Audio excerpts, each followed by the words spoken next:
Hey guys, HackerSploit here, back again with another video. Welcome back to the TryHackMe series. In this video, we're going to be taking a look at Vulnversity. So this particular room is set out to teach you how to perform active reconnaissance, web application attacks, and privilege escalation. So I've already started the machine or this particular box, and the actual tasks are sorted in the form of phases. So you have your deployment, you then have reconnaissance, directory brute forcing with GoBuster, your initial exploitation phase, and finally privilege escalation. So let's go through it. I've already deployed my machine. Let's take a look at the reconnaissance phase. And the reconnaissance essentially involves performing an nmap scan to detect the open ports and the services that are running on these ports, as well as some basic operating system detection. So the first thing you can see it says is scan the box, how many ports are open. So I've already performed the scan, and I'll actually, we'll actually go through it together. So if we take a look at the actual scan here, we can see that we have 1, 2, 3, 4, 5, 6. So we have 6 ports. So just provide the amount there, or the quantity there. There we go. So that's the correct answer. What version of Squid proxy is running on the machine? Let's take a look at that. So we have Squid proxy. It is 3.5.12. By the way, you can take a look at my nmap options right over there. So let's provide the version number. So 3.5.12. And it's going to ask us how many ports will an nmap scan, if the flag P 400 was used. So that means it's going to scan 400 ports. There we are. So that is correct. Using the nmap flag N, what will it not resolve? That's obvious. That is DNS. By the way, you can easily get the answers to these, if you're familiar with how to, if I say, for example, man nmap, and then we can grep, and we can use an expression, and the expression is going to be N. So that is DNS resolution. So there we are. So no DNS resolution. So that is fairly easy to enumerate. So we'll hit submit. It's going to ask us what is the most likely operating system that this machine is running. From the various banners that we were able to enumerate, I'll just let me just scroll to the top here.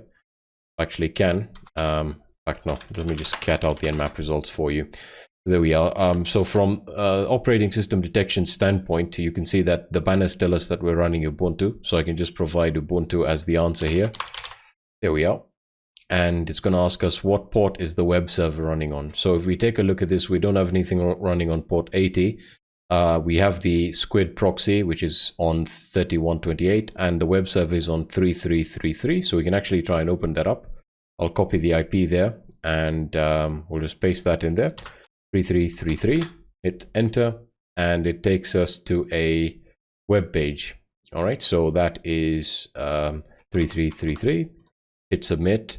So it's going to say it's important to ensure you're always doing your reconnaissance thoroughly before progressing. Knowing all open services, which can be all points of exploitation, is very important. Don't forget that ports on a higher range might be open, so always scan ports after 1,000. So that means essentially just scan through all the entire TCP port range, as well as UDP, which is 65,535, and that can be done by specifying the option -p- when performing your nmap scan. All right, so we'll hit complete there, and that is done.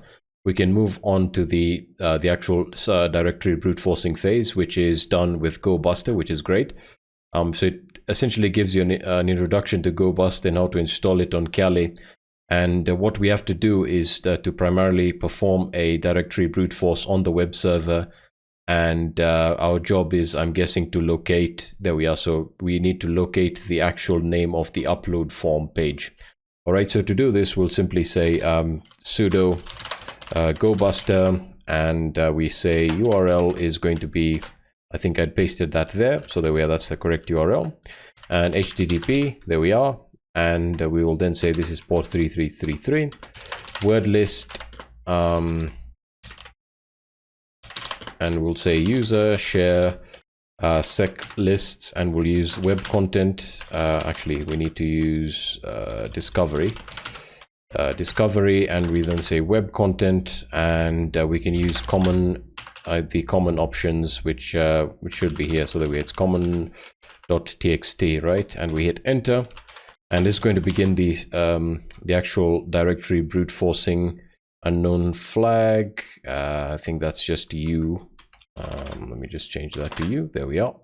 For some reason that is not the correct option. That's weird.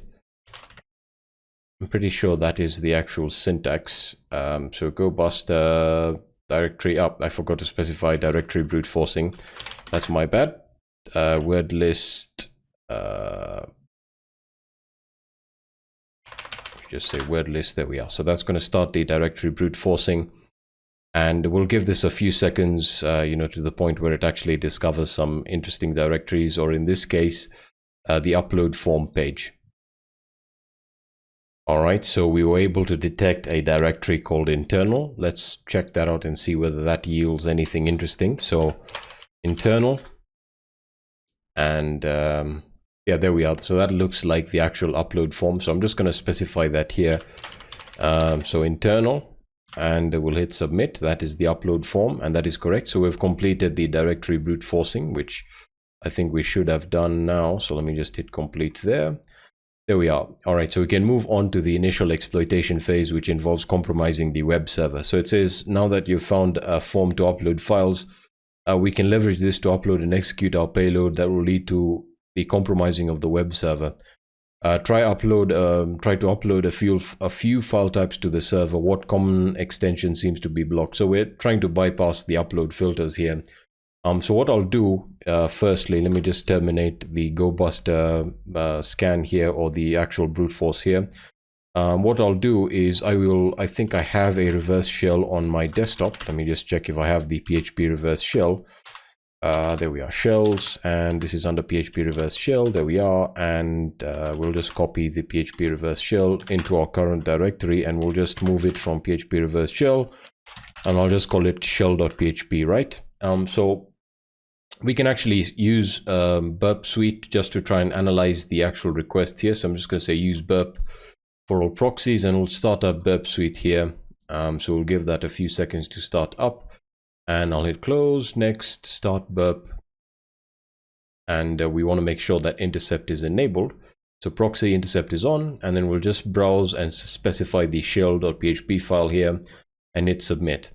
All right, so for the accept parameter here, we can see that we have HTML, XHTML, XML, image. For images, we have a WebP, APNG, but nothing else. So it doesn't really give us the allowed extensions. So as per what this is saying here, we need to see what common extensions seem to be blocked. So we can actually test this with the PHP shell, which we just sent over, and it says extension is not allowed. So I'm guessing that is the extension that's being blocked, as we are running this on a Linux server. So I'll just disable Foxy proxy there. So this is going to be PHP, and then I can hit submit, and that is correct. All right, so to identify which extensions are not blocked, we're going to fuzz them. We're going to fuzz the upload form. To do this, we're going to use burp suite. If you're unsure of what burp suite is, you can check out the burp suite room. We'll probably take a look at that there. So we'll just hit complete. So it's going to say we're going to use intruder used for automating customized attacks or brute force attacks, commonly used to brute force login pages. In this case, even upload. We can pretty much specify any parameter that we want to brute force. To begin, make a word list with the following extension. So it's going to ask us to actually create a file that contains a list of extensions that we can then test for, right, to see which one will be accepted. So I'll just say vim extensions, or we'll just call it extensions.txt, and we'll just say we need to use their options, which is PHP to PHP HTML, right? So .php, PHP3, PHP4, PHP5, and PHTML. PHTML, correct. All right, so those are the extensions. So we now need to intercept a request, I'm guessing, and then specify the payload for the file extension. So click the positions tab and then add the actual extension. So that is .php, and add that, and we're using the sniper attack, and we then run the attack and see what extensions are allowed. Okay, so we can do that now. I'm just going to try and resubmit the PHP file again, and we'll intercept that. We'll just use burp there and hit submit. There we are. And we now want to send this to the intruder. And within the intruder, we want the position. We'll just clear the automatic positions that they added, and we want to add the extension position. We want to hit add. The attack type is sniper. For the payload, we're just going to use a simple list and load the list that we created, which is extensions.txt. Hit open, and we can then hit start the attack. Hopefully this gives us the results we're looking for. So it looks like it's giving us, you know, the same response for every extension, which I'm not sure should be happening. Is there URL encoding there? I think that that might be the issue there as well. So I think we can change this within the request. So that is there, and then can we URL encode that? URL encode as you type. So shell.php. Let's just add that again as the parameter. So add, and let's try and select that there. That should work. I'm not really sure why it isn't working, as it's already highlighted here. But we can manually test them as well. So run this attack, what extension is allowed. So we need to actually determine that extension, and then we can use the same reverse shell to get a shell here, and we can then get the user flag. All right, so what I'll do is we'll just try and rename this to maybe, we can actually, the actual hint here, as it says, looks like it's 5 characters. So we can try PHTML. So move shell.php to shell.phtml HTML. There we are. And we can try and upload and test to see whether this works. And for the proxy here, I'll just hit forward. And you know what, we can actually just disable Foxy proxy now. So choose file shell.phtml and hit submit. And yeah, that looks like it worked. All right, so we now need to set up our netcat listener. So netcat nvlp1234. By the way, I think I had already configured the shell, but did I configure the shell? Shell.phtml. I think I've already customized it. No, I did not. So we'll have to upload a new one. My bad. So let me just get my IP address here. So IPAS, and my IP address is 10.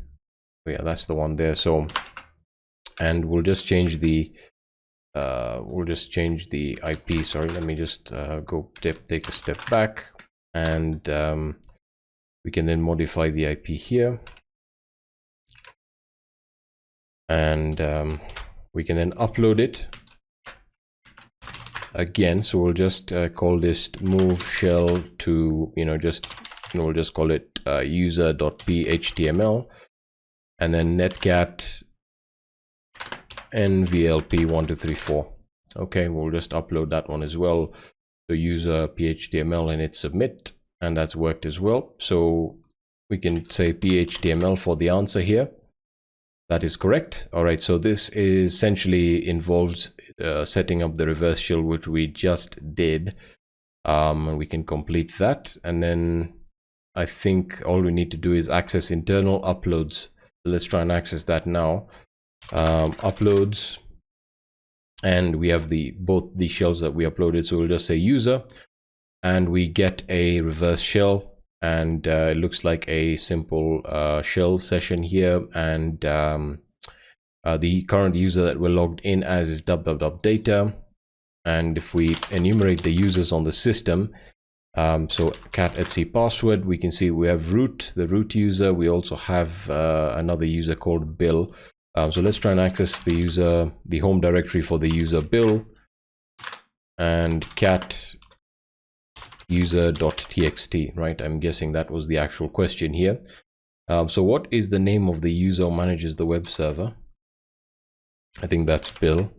Let's try Bill. It might, yeah, that's correct. It might have also been www.data, and then we need to paste in the flag there. All right, so we'll copy that, and we'll put in the flag, and sorry, don't need a hint.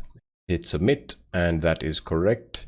So I think we've completed the initial exploitation phase. The next step involves performing or locating SUID binaries. So again, privilege escalation through SUID binaries are quite common, especially in CTFs. And you might also run into them in the wild, especially, where you have administrators who create them to do something or to, to actually complete or perform a certain task. So an SUID binary is a special type of file permission given to a file. SUID gives temporary permissions to a user to run a program or file with the permission of the file owner. So what this means in the context of privilege escalation, this is a binary. It could be any binary. It could also be a system binary that has the SUID permission. And what this means is that this binary can be used by any other user on the system and can be run with the permission of the owner. So that means that if SUID has been set for a binary by the root user, any user can use that binary to run commands as root. So that essentially is what it means. So for example, the binary file to change your password has the SUID bit set onto it. This is because to change your password, you'll need to write to the shadows file. So that's just an example. It also gives you an image that explains the SUID permission here. All right, so on the system, search for all SUID files. What file stands out? All right, so there's plenty of ways you can actually search for SUID files.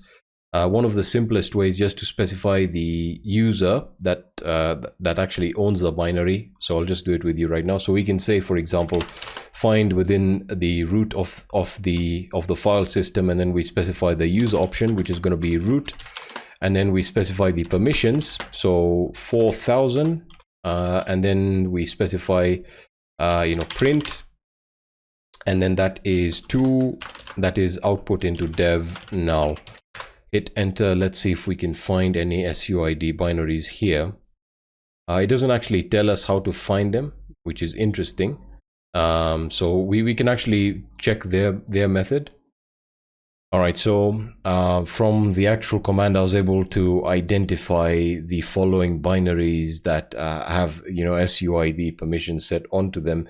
And in this particular case, you can see we have the password one, which is quite standard. And, we can say, for example, password root, but I don't think this will work. So again, it tells us you may not view or modify the password information for root. The one that looks really interesting to me is system control. So system control is the init system used on most modern Linux distributions. And what that means is we can essentially create our own service that can execute arbitrary commands as a particular user, because it's not common that the system control binary has SUID permission. So we can essentially run a particular command as root. And in this particular case, what we can do is we can spawn a reverse shell that will connect back to our netcat listener. Now, the first thing we need to do is firstly verify that is correct. So systemctl, let's see if that is correct. Yes, that is correct. All right, so it's challenge time. We have guided you through this far. You're able to exploit the system further to elevate your privileges and get the final answer. Become root and get the last flag under root and root.txt. All right, so what we'll do is we will use system control to actually we will actually create our own service, Linux service, and then we'll use system control to enable it and start it, right? So the way we'll do this is we'll move into the temp directory, and I'll just open up a new session here, right? And I'll just move into my TryHackMe folder under Vulnversity, and we'll just say root.service. All right, and in order to create a systemd service, it really is very simple. We specify the unit option first, and we can then provide a description. So we can say description, we can just say root, right? That's just exactly what it's doing. And then for the service specification itself, we need to specify the type, which in this case is going to be simple. And then we need to specify the user. This is very important. That's going to be root. And then we can then execute the command. In this case, what we'll do is we'll use bash. So I hope bash works. Otherwise, you'll have to use a standard shell session. And then bash is going to execute the following command. So I'm just going to quickly Google search for bash reverse shell, because I want to make sure that I get the syntax correct here. bash TCP. So this is it right over here. So we need to copy that, and then I need my IP address, IPAS, and we can then go back into Vim, and then we say I can paste that in there. So bash 1, and then our IP address is going to be 10.652.119. All right, so 10.652.119, 10.652.119. 119, and then for the port we'll just use 4242, actually just 4444, and that is what is going to be executed, right? So that looks correct. And then finally we just say, we specify the install options, and then we say wanted by, and this is multi-user, so we say multi-user dot target. So let's just go through this again. I just want to make sure that everything is correct. Multi-user target, that is set correctly. The actual execution of our reverse shell looks like it's correct. And yeah, so that looks good. So now we have the service. So it's root.service. And then of course, let me just copy my IP here because I don't want to remember. This is actually quite difficult to remember. We'll go back into our netcat session. I'll just say, well, what I want to do now is I actually want to serve this file. So we'll use sudo python simple HTTP server on port 80.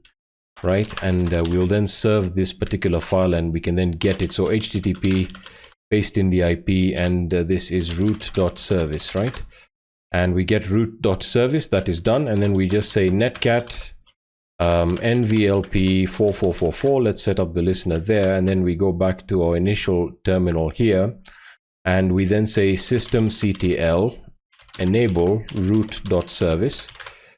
We need to specify the directory. Should I have done this within the temp directory? Anyway, we can just test it out. So tmp root.service. All right, so that worked out. And then we say systemctl and then start and then root. All right, and we can check our netcat session and we get a reverse shell there. So that worked out well, and we are currently as the root user. So we can go into root, and we then cat the contents of root.txt, and we get the actual flag, and let's confirm that that is the flag, and we'll paste that in there and hit submit, and that is complete. All right, so yeah, there we go. So that was Vulnversity on TryHackMe. Really interesting box. I like that they went for SUID, or privilege escalation through SUID binaries. It's really a legitimate way of elevating your privileges, and it's really common to find many binaries, in many cases system binaries like system control, that have the SUID permission set to them or set on them. So yeah, interesting box. I'll be continuing with TryHackMe because there's a lot of requests for me to actually, you know, try out the various rooms in this on this platform. So I'll be going through that. If you have any questions or suggestions, let me know in the comment section. You can also join in the discussion for this particular video and others on our forum at forum.hackersploit.org, and I'll be seeing you in the next video.